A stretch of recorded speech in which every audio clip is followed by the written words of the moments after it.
Continuamos en la UNED y estamos hablando de historia de las religiones del mundo, en concreto de la religión de los antiguos germanos. Vamos a hablar en esta parte segunda sobre ello.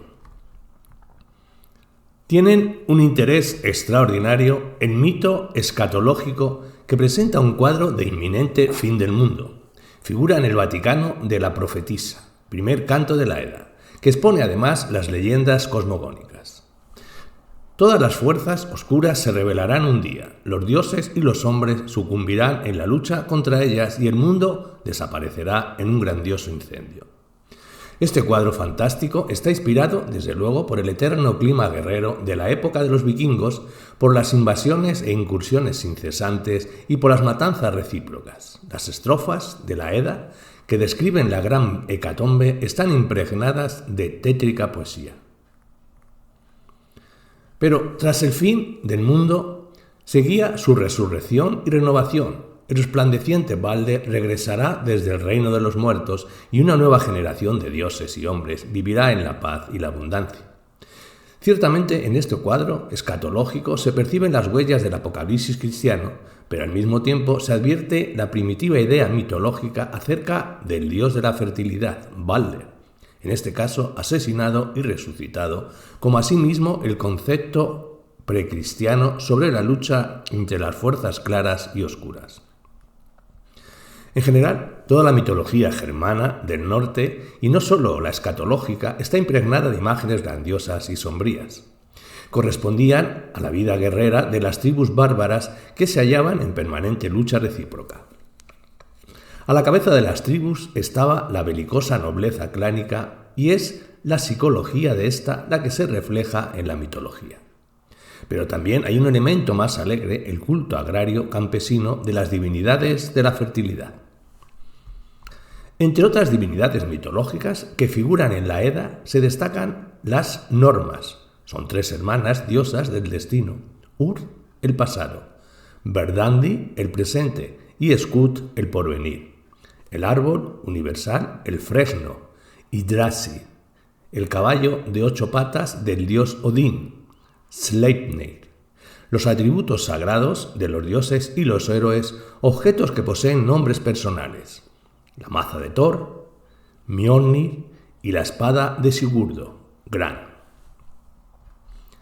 Hablemos de sacerdotes y profetisas. Julio César, quien combatió contra los germanos, consideraba que la diferencia fundamental entre estos y los celtas radicaba en que los germanos no tienen a los druidas para dirigir los ritos del servicio religioso y no se afanan demasiado en ofrendar sacrificios. El mismo César señala una tradición profundamente arcaica y muy interesante de los germanos, los suevos, de acuerdo con la cual el ritual consagrado, adivinar y conocer la voluntad de los dioses, aún en cuestiones bélicas, se hallaba en manos de las ancianas, de las matronas, matres familiae. Ello constituye un testimonio de que existían muy fuertes vestigios del matriarcado entre los germanos de aquella época. El choque con los romanos aceleró el proceso de descomposición del régimen comunal clánico entre los germanos. 150 años después de Julio César, Tácito se refiere a la posición muy importante de los sacerdotes germanos. Disponían de autoridad mucho mayor que los jefes reyes tribales, los reges, y que los jefes militares, los duces. Precisamente en manos de los sacerdotes estaba la justicia. Podían, en nombre de los dioses, pronunciar veredictos de muerte y otras condenas. También dirigían las asambleas tribales y, desde luego, todo lo concerniente al culto de los dioses, sacrificios y augurios. Lamentablemente, ninguno de los escritores antiguos dice cómo y en qué capas sociales se reclutaba esta jerarquía sacerdotal. Según Amiano Marcelino, el supremo sacerdote de la tribu de los burgundios era vitalicio y no debía rendir cuentas por sus actos, mientras que el rey no solo cargaba con la responsabilidad de los reveses militares, sino también de los fracasos de otra índole, como una mala cosecha. En tales casos, lo destituía. Se observa en lo dicho la institución característica de aquella época, el rey sagrado, cuya persona se considera mágicamente ligada al bienestar del pueblo y la vida de la naturaleza, pero que tiene escaso poder. El papel de las mujeres, tanto en la vida social como en la religiosa, seguía siendo importante en los tiempos de Tácito y todavía más tarde. Ellos creen, escribía Tácito, que existe en las mujeres algo sagrado y profético, el sanctum elicit et prudimum, que no descartan despectivamente sus consejos ni desatienden sus vaticinios. Gozaban de particular prestigio algunas profetisas que ejercían enorme influencia en los asuntos comunitarios sin que ésta se limitara a su propia tribu. La más conocida es la doncella profetisa Veleda, de la tribu de los Bructerios, quienes desempeña un papel relevante en la rebelión de Civilis, del 69 al 70. Algunos germanos no estaban conformes con que sus profetisas ocuparan una posición tan elevada y decían, aún durante la rebelión, que ya que de elegir soberanos se trata, es más honroso soportar la dominación de los soberanos romanos que de las mujeres germanas. En una época anterior había ocupado una posición similar al Bruna o Aurinia, y después Ana. Estas doncellas, que poseen el don profético, nos hacen recordar el xamanismo femenino. Parece evidente que constituye un vestigio de este la costumbre tradicional de la tribu de los Naharnava, cuyo sacerdote, según Tácito, usaba vestimenta de mujer. Este fenómeno de travestismo relacionado con el xamanismo femenino es conocido en los pueblos de Siberia y Norteamérica. Hablemos sobre el culto. Las formas de culto de los germanos eran sencillas y consistían principalmente en sacrificios y augurios acerca de la voluntad de los dioses. Los sacrificios solían ser muy crueles. A menudo se ofrendaban a los dioses vidas humanas, por lo general de prisioneros de guerra. En las sangrientas luchas intertribales, las tribus enemigas a veces se destinaban mutuamente y con anticipación al sacrificio, a las divinidades de las batallas, y entonces la parte vencida era aniquilada totalmente. Perecían los guerreros, los caballos y en general todo lo vivo.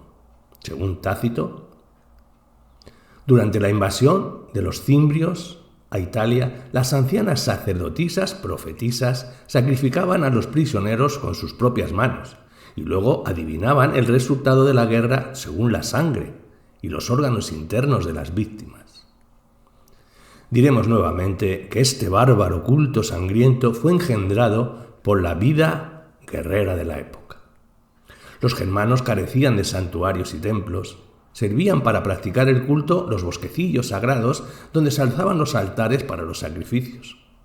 Tampoco había imágenes de los dioses, descontando los groseros trozos de troncos que servían de ídolos en algunos lugares. La cristianización y los vestigios de las creencias precristianas. La propagación del cristianismo entre las tribus germanas entre los siglos IV y X asestó un fuerte golpe a las antiguas creencias. Las masas populares se resistieron largamente a la nueva religión que les era impuesta por la nobleza feudal y los predicadores cristianos. Para debilitar dicha resistencia, el clero cristiano hacía concesiones, legitimando ciertas tradiciones y creencias antiguas, al tiempo que preocupaba darles un aspecto cristiano. Las supervivencias cristianas se mantuvieron durante mucho tiempo. La demonología medieval, la difusión de la fe en los malos espíritus y en las brujas, los sangrientos procesos contra la brujería, todo fue, desde luego, obra de los teólogos cristianos y de la Inquisición católica y protestante. Pero los monjes inquisidores que quemaron a miles de brujas y estimularon la fe en el vínculo de los espíritus malignos con el hombre, se apoyaron, en realidad, en las antiguas creencias precristianas y continuaron la tradición de los sangrientos sacrificios humanos.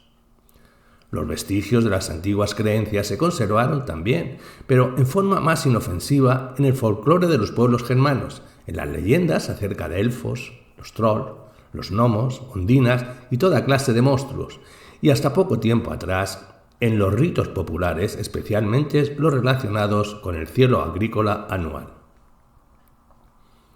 Mannhardt y más tarde Fraser, las décadas del 60 al 70 del siglo XIX, estudiaron minuciosamente los ritos agrarios y la mitología inferior vinculada con ellos.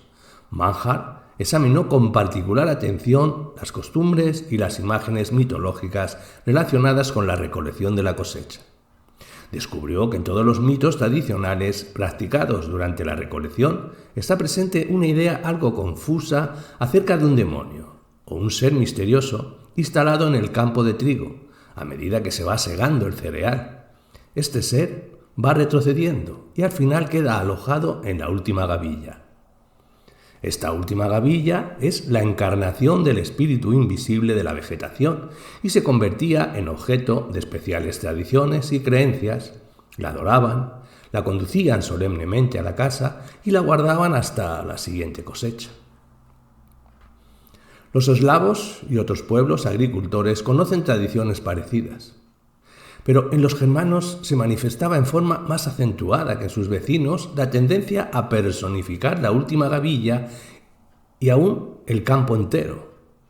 La personificación tomaba apariencias animales o humanas. Podía ser el lobo triguero, el perro triguero, el cerdo, el gallo o cualquier otro animal, o bien la madrecita del pan, el hombre del trigo, el hombre del centeno, el viejo, la doncella del pan, la novia de la avena, la novia del trigo, etc. Y no se trataba de simples referencias poéticas, pues se realizaban manipulaciones mágicas con animales u hombres para influir sobre la cosecha.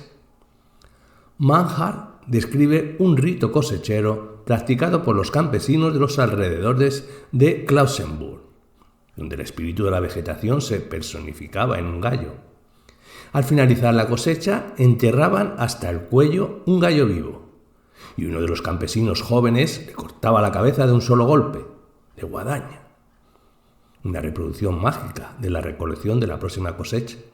Si no se acertaba a hacerlo así, los campesinos temían por la suerte de la cosecha del año siguiente y el muchacho torpe sobrellevaba durante todo el año el mote de gallo rojo. Este rito demuestra con la máxima claridad la idea de que el gallo encarna al espíritu del campo de cereales o de la cosecha.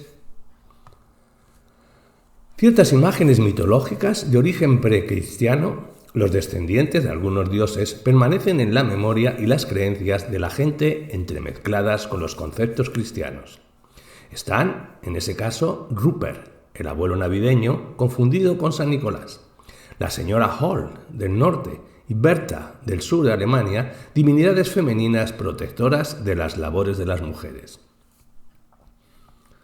Hasta hoy, muchas leyendas y tradiciones supersticiosas se vinculan con la muerte y el sepelio, miedo supersticioso al difunto, leyenda acerca de la ronda de los muertos, a donde estos arrastran a los vivos, creencia en los fantasmas. En los ambientes aristocráticos esta creencia adoptó la forma de la mujer de blanco que habita los castillos antiguos. En el pueblo sobrevive todavía la fe en la magia maléfica y curativa, y en los niños cambiados, introducidos por los gnomos, la superstición movió a matar a algunos de estos niños cuando estaban señalados por algún defecto físico. Hablemos de los intentos fascistas de resucitar la antigua religión germana. Después que los nazis tomaron el poder en Alemania, algunos de sus dirigentes se mostraron partidarios de restablecer la antigua religión germana, que juzgaban más adecuada al espíritu ario de los alemanes que el cristianismo, de origen judaico, con su prédica de igualdad y resignación. El general Ludendorff y varios descollantes líderes nazis se convirtieron en inspiradores ideológicos de neopaganismo. El movimiento se propagó en el ámbito del estudiantado fascista y en las masas desclasadas de las brigadas de choque. Los neopaganos ejecutaban danzas en torno de los árboles sagrados y trataban de resucitar los antiguos ritos germánicos, aunque en realidad ninguno de ellos sabía que habían significado en el pasado, así como los sacrificios sangrientos. El movimiento neopagano, que reflejó también en la historiografía, y durante la época del nazismo se publicaron en Alemania libros y artículos cuyos autores, idealizando y falseando la antigua religión germana, intentaba hallar en ella algo próximo al hitlerismo. Según la opinión de Hoffler y Martin Nick, el dios Wotan, Odín, supremo dios de los antiguos germanos, no fue la encarnación de las fuerzas naturales, sino de las psíquicas. Fue el protector e inspirador de la vida espiritual en sus diversas manifestaciones: la ira, la furia, el éxtasis, el frenesí. Asimismo, fue el dios de la poesía y de las batallas. El culto de Wotan, las danzas rituales, las ceremonias de consagración, solo son diferentes medios de lograr un éxtasis particular y una especial iluminación del alma. Al mismo tiempo, el culto de Wotan encarna la fe germana en el destino.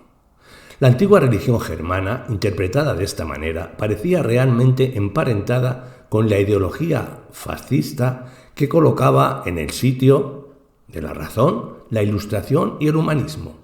El culto del desenfreno feroz, el éxtasis guerrero samánico, la fe ciega en el destino y la obediencia a la fuerza bruta.